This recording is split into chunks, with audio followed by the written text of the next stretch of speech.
সবাইকে স্বাগতম জানাচ্ছি সুইজারল্যান্ডের জুরিক শহর থেকে। আজকে এসেছি জুরিক অপেরার সামনে। আপনারা দেখতে পাচ্ছেন Zurich Opera house.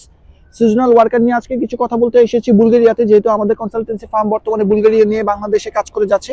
Bulgaria registered company, যার একটি শাখা আমরা ঢাকাতে ওপেন করেছি।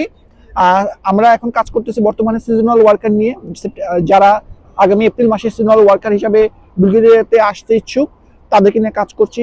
তারাই বাংলাদেশ থেকে আমাদের অফিসে যোগাযোগ করবেন সিনার্জিফাই কনসালটেন্সি লিমিটেডে, যারা ইন্ডিয়ার ভিসার ইনসিউরিটি করতে পারবেন এবং ইন্ডিয়ার ভিসা রয়েছে, শুধু তাদেরকে ফাইল নেওয়া হবে বাংলাদেশ থেকে। কারণ আপনাদের বুলি ভিএফএস যে সিজনাল ওয়ার্কারের পারমিট সহ সব প্রয়োজনীয় ডকুমেন্ট জমা দিতে হবে সিজনাল ওয়ার্কার আসার জন্য। এটা 6 মাস মেয়াদি হয়ে থাকে। আর তারপরে হচ্ছে যারা মিডল ইস্টে আছেন তাদেরকে স্বাগতম। তবে একটা জিনিস মনে রাখতে হবে, যারা এনওসি সংগ্রহ করতে পারবেন, ছাড়পত্র আপনার মালিক থেকে বা চারিত্রিক সনদ যেটাই বলি সংগ্রহ করতে পারবেন, তারাই কেবল মিডল ইস্ট থেকে আমাদের সাথে যোগাযোগ করবেন আমাদের অফিসের নাম্বারে। ভালো থাকেন, শুভকামনা থাকলো। টেক কেয়ার, খোদা হাফেজ।